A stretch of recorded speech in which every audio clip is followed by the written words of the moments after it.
Forsetafrú Elísa Reid, forsætisráðherra Katrín Jakobsdóttir og aðrir góðir gestir. Gleðilega hátíð.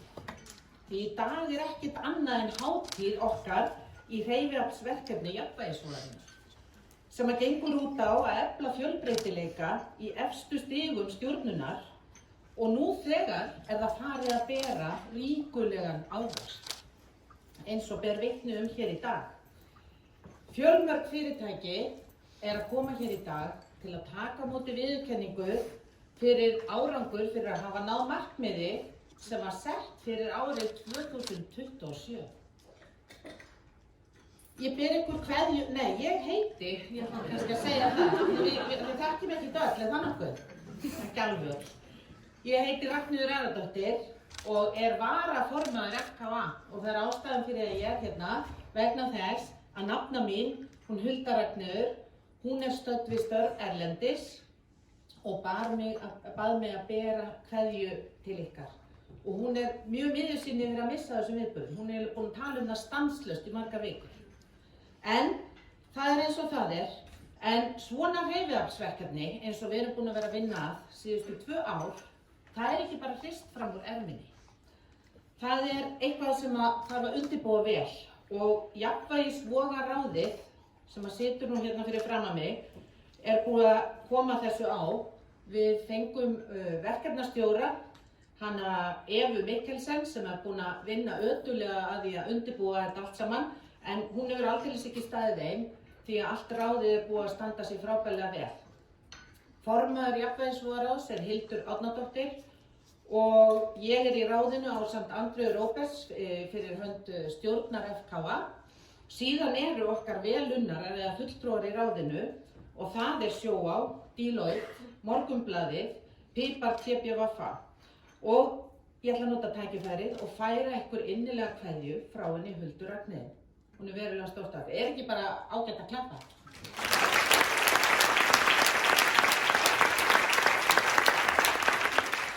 En eins og okkur flestum kunnugt hérna þá hlutverk jafnvægisvogar að virkja viðskiptalífið til að vera áfram fyrirmynd jafnréttis fyrir aðrar þjóðir. Og góðir gestir, þið hérna inni í dag áhrifavaldar í því verkefni. Árangur næst þegar allir leggjast á eitt og eins og við höfum sagt, jafnrétti ákvörðun.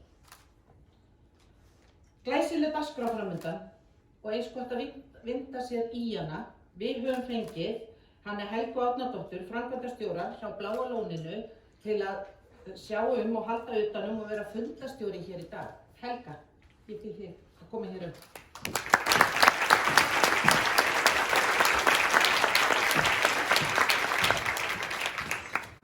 Kærar þakkir Ragnheiður, Elísa Reid, forsetafrú, Katrín Jakobsdóttir, forsætisráðherra og aðrir góðir gestir. Verið velkomin á ráðstefnuna Jafnvægisvogin 2019. Fyrir þá sem ekki þekkja til Jafnvægisvogin hreyfiaflsverkefni, rétt eins og Ragnheiður kom inn á, sem hefur það á markmiði að virkja íslenskt viðskiptalíf til aukins jöfnuðar kynja í framkvæmdastjórnun fyrirtækja á Íslandi. Markmið verkefnisins að hlutfall annars kynsins verði komið í það minnsta 40% eigi síðar en árið 2027 almennt í fyrirtækjum á Íslandi. Dagskráin sannarlega ekki að verri endanum. Forsætisráðherra Katrín Jakobsdóttir mun flytja opnunarávarp. Þá verða flutt 5 erindi, hvert öðru áhugaverðara og í höndum einvala liðs fyrirlesara. Verðlauna veiting og undirskriftir munu einkenna seinni hlutann, en við það tækifæri mun Elísa Reid, forsetafrú, flytja ávarp og afhenda verðlaun Jafnvægisvogarinnar 2019. Ráðstefnan lýkur svo með undirskrift fjölmargra fyrirtækja og opinberra aðila á viljayfirlýsingu Jafnvægisráðs FKA. En ég ætla ekki að orðlengja þetta neitt frekar, en áður en ég býð þér, Katrín, í pontu, vil ég þakka þér kærlega fyrir að taka þátt í ráðstefnunni með okkur og ávarpa fundinn. Forsætisráðherra, vertu velkomin.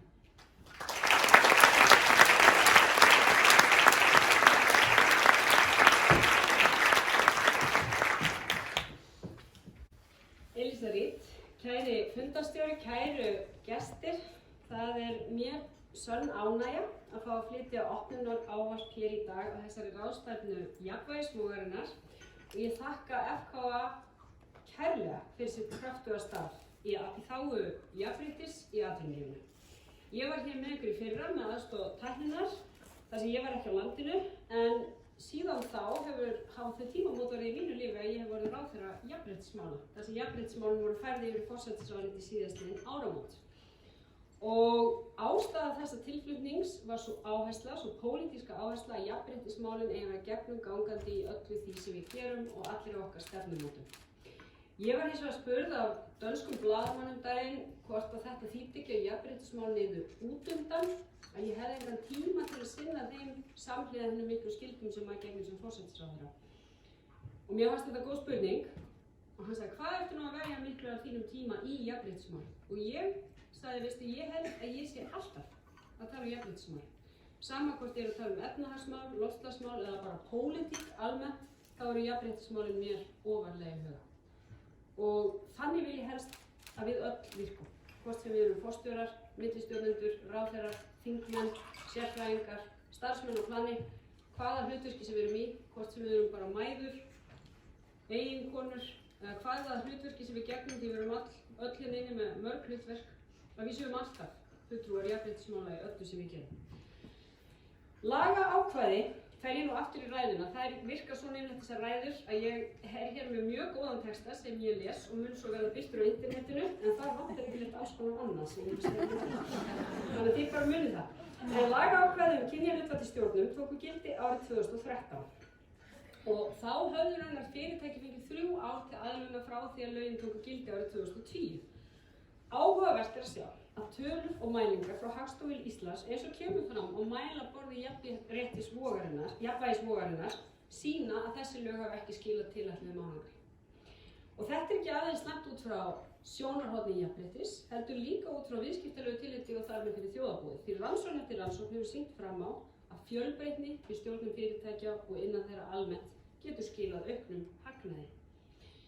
Mér finnst þetta áhugavert. Í gær sat ég fyrsta fund í nýju þjóðhagsráði og af því að jafnréttismál eru mér alltaf ofarlega í huga, þar sitja forsvarsmenn heildarsamtaka á vinnumarkaði, ráðherrar í ríkisstjórn, seðlabankastjóri, formaður sambands sveitarfélaga.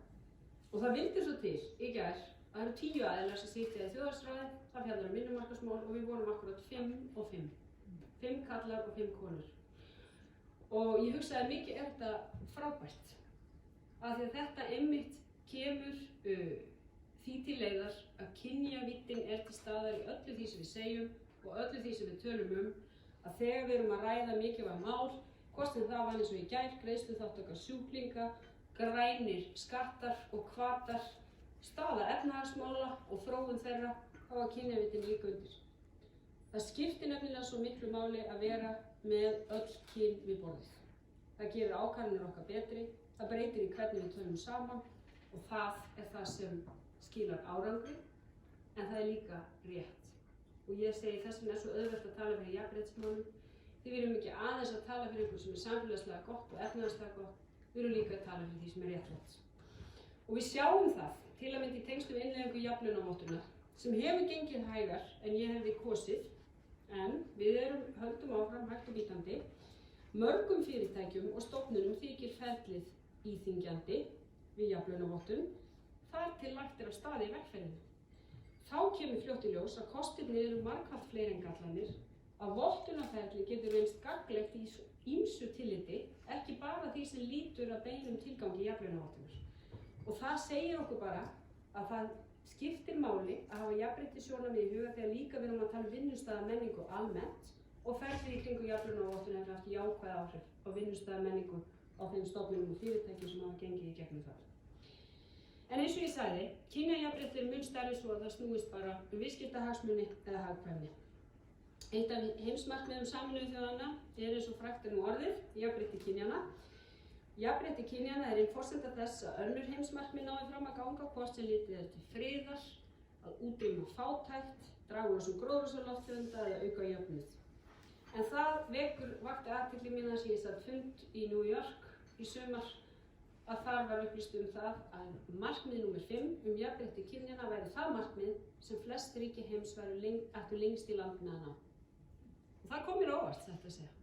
Ég hélt að svo mörg önnur markmið væri svo fjarri lagi að ná, en þetta kom fram. Og það kannski tengist því sem við sjáum að þó að Ísland eigi nú að heita best í heimi þegar kemur að kynjajafnréttismálum, þá það samt svo að þegar við ræðum þessi mál, þá virðist þau snerta taug djúpt í hjörtum margra. Og við getum bara rifjað upp mikla umræðu sem hér varðum fyrirætlanir Íslandsbanka á dögunum, að þó að þau áform, eins og kom nú raun og fram í máli mínu, tengist ýmsum öðrum þáttum eins og til að mynda sjálfstæði fjölmiðla, þá var áhugavert að sjá hvað umræðan kynjajafnréttið vakti sterk viðbrögð og hvað þessi umræða virðist ennþá vera viðkvæm, ekki síst hjá körlum. Og horfi ég nú á ykkur hér sem eru það því kyni.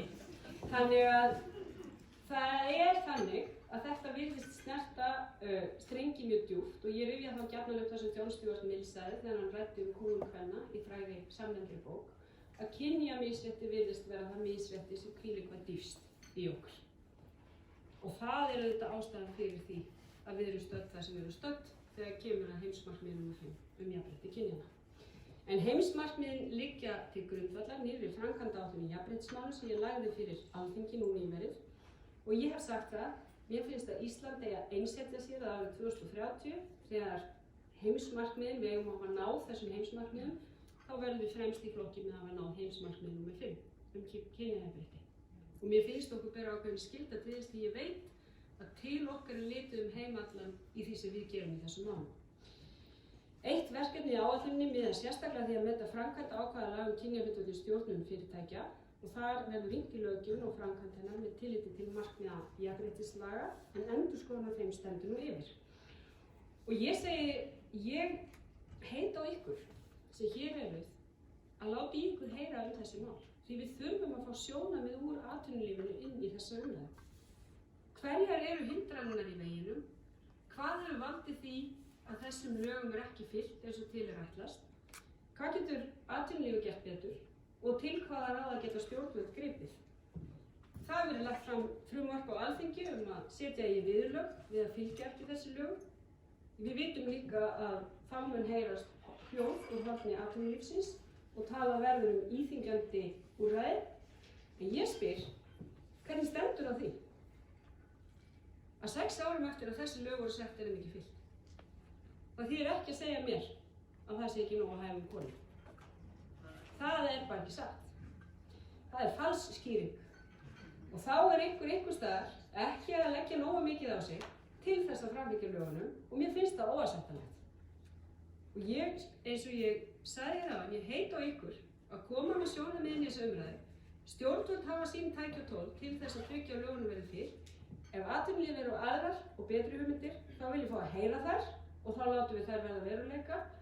En þetta ekki í lagi. Þetta algjörlega óviðunandi. Við höfum nefnilega hér á Íslandi alla burði og innviði til að ná heimsmarkmiði Sameinuðu þjóðanna kynjajafnrétti. Við höfum atvinnuþátttöku í hópi kvenna sem með því mesta sem gerist í heiminum. Við höfum hátt menntunarstig, leikskólar og grunnskólar eru almennir. Við eigum fæðingarorlofslöggjöf sem vekur athygli heim allan vegna þeirra kynjajafnréttissjónarmiða sem voru höfð að leiðarljósi við gerð hennar og hafa gert það að verkum til dæmis að viðhorf íslenskra karlmanna til að takast á við föðurhlutverkið eru áberandi jákvæðari en annars staðar á Norðurlöndum samkvæmt nýlegri rannsókn sem var kynnt norrænum jafnréttisráðherrum. Og það sýnir að stefnumótun stjórnvalda á þeim tíma hefur haft raunverulega áhrif á gildismat okkar sem samfélags sem hefur breyst stórkostlega frá því að ég kom í þennan heim 1976 og pabba mínum hefði náttúrulega ekki dottið í huga að mæta fæðingardeildina. Það var ekki gert það. Það var bara ekkert hans mál. Og þannig var það bara. Og hugsið hvað stórkostlega mikið hefur breyst á þessum tíma, en betur má ef duga skal. Eins og ég sagði, þá legg ég áherslu á forystuhlutverk Íslands á alþjóðavísu og tel að við höfum mikið fram að færa í því. Jafnvægisvogin mikilvægt tæki í þessari baráttu og forsætisráðuneytið hefur falið FKA með samstarfssamningi að halda áfram að þróa hana og kynna. Það á að vera sameiginlegt viðfangsefni alls atvinnulífsins að tryggja að markmiði jafnvægisvorunar nái fram að ganga að árið 2027 og helst fyrr verði hlutfallið á milli kynja 40-60 í framkvæmdastjórnum fyrirtækja á Íslandi. Og samhliða þessu þurfum við svo að sjálfsögðu að velta fyrir okkur fleiri hópum.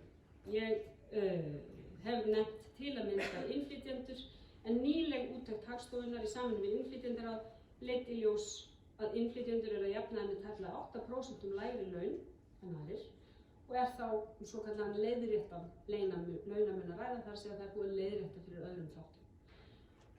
Ég hef spurt líka hversu margir innflytjendur rati í stjórnunarstöður og ég held að það eru við sem samfélag töluvert langt í land með að gera betur.